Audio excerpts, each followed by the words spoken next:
ఈ నెల 17వ తేదీ నుంచి భోగాపురం ఎయిర్పోర్ట్ అనేది స్టార్ట్ అవుతుంది. చాలా సంతోషం, చాలా అంటే చాలా సంతోషం. ఒక ఉత్తరాంధ్ర ప్రాంతం వాడిగా ఇంకా ఇంకా ఇంకా happy. So at the same time మాలాంటి వాళ్ళని రిక్వెస్ట్ చేసేది ఏంటంటే, మలేషియా ఇప్పుడే ఒక వీడియో చూసా. భోగాపురం నుంచి హైదరాబాదు, బెంగళూరు, ఢిల్లీ, తర్వాత తిరుపతి, అబుదాబి కూడా వారానికి 3 సర్వీసులు ఉన్నాయి. సింగపూర్కి అయితే ఒకటే ఉంది. అది ఏంటనేది అర్థం కావట్లేదు. అసలు మలేషియాకి అయితే ఒక ఫ్లైట్ కూడా లేదు.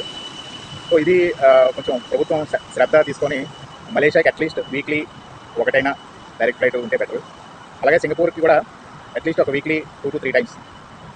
అన్నిటికన్నా ఇంపార్టెంట్ నేను ఒక కామెంట్ చదివానంటే అది చాలా రైట్ అనిపించింది.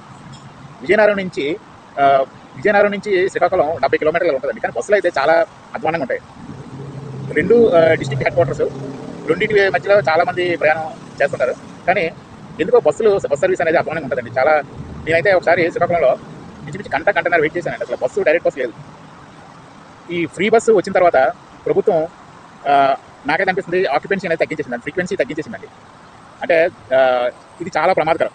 ఒక ఎన్డీఏకి అభిమానిగా చెప్తున్నాను, ఇది చాలా ప్రమాదకరం. ఎందుకంటే ఈ ఫ్రీ బస్ వల్ల చాలామంది ప్రయాణం చేయలేకపోతున్నారండి.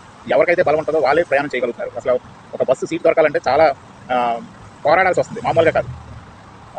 నేనైతే ఒకసారి శ్రీకాకుళం నుంచి విజయనగరం వచ్చేటప్పుడు మంచి ఎండ అండి. దాదాపు 2 గంటల నుంచి 3:30 వరకు వెయిట్ చేసిన బస్సు వచ్చింది. ఇంకా బస్సు వచ్చిన తర్వాత అసలు ఏమైపోతాం అన్నట్టు అనిపించింది.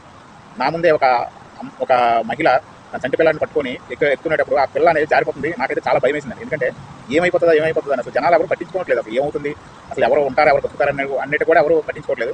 ప్రభుత్వం ఈ విషయంలో చాలా శ్రద్ధ తీసుకోవాలి. ఎందుకంటే ఫ్రీ బస్ అనేది కొంతమందికి మంచిదే, కానీ అట్ ద సేమ్ టైం దానికి తగినట్టుగా బస్సులు ఉండాలి. ఇప్పుడు మనం ఇంటర్నేషనల్ ఎయిర్పోర్ట్ ప్రారంభించడం అనేది ఎంత సంతోషకరం, ఈ బస్సు ఫ్రీక్వెన్సీ తగ్గించడం అనేది కూడా అంతే దురదృష్టకరం. ప్రభుత్వం అనేది దీన్ని అలసత్వంగా తీసుకోకూడదు, అశ్రద్ధ చేయకూడదు. ఈ కూటమి ప్రభుత్వం అనేది దీని మీద శ్రద్ధ తీసుకోవాలి. అవసరమైతే మీరు మహిళలకి ఉపకారం చేయాలనుకుంటే నెలకి ఇంతని ఇచ్చేయండి, వాళ్ళ తిప్పలే వాళ్ళు పడతారు. మీకు నిజంగా వాళ్ళు హెల్ప్ చేయాలంటే ఈ ఫ్రీ బస్ పెట్టడం వల్ల మధ్యతరగతి ప్రజలు అనే వాళ్ళు చాలా ఇబ్బందులు పడుతున్నారు. అంటే ఇప్పుడు ఎక్కడికైనా వెళ్ళాలంటే ఒక 100 కిలోమీటర్స్ 200 కిలోమీటర్స్ దూరం వెళ్ళాలంటే కార్ కట్టించుకొని వెళ్ళాల్సి వస్తుంది. ఇదివరకు ఇంచుమించు ఏ వయసు వాళ్ళైనా సరే బస్సులో వెళ్ళగలిగే స్టేజ్ ఉండేది. కానీ ఇప్పుడు ఆ స్టేజ్ అయితే లేదు. ప్రభుత్వం దీని మీద శ్రద్ధ వహించకపోతే తగిన మూల్యం అనేది చెల్లించుకోవాల్సి వస్తుంది. మరొకసారి Alluri Sitaramaraju international airport, Bhogapuram airport ప్రారంభమవుతున్న సందర్భంగా, అంటే ఫ్లైట్స్ అఫీషియల్గా 17 నుంచి నడుస్తాయి కదా, అందరికీ శుభాభినందనలు. అట్ ద సేమ్ టైం ప్రభుత్వానికి విన్నపం, ఒకటి సింగపూర్కి ఫ్రీక్వెన్సీ పెంచాలి, తర్వాత మలేషియాకి at least weekly 1 or 2 times direct flight ఉండాలి. జై హింద్.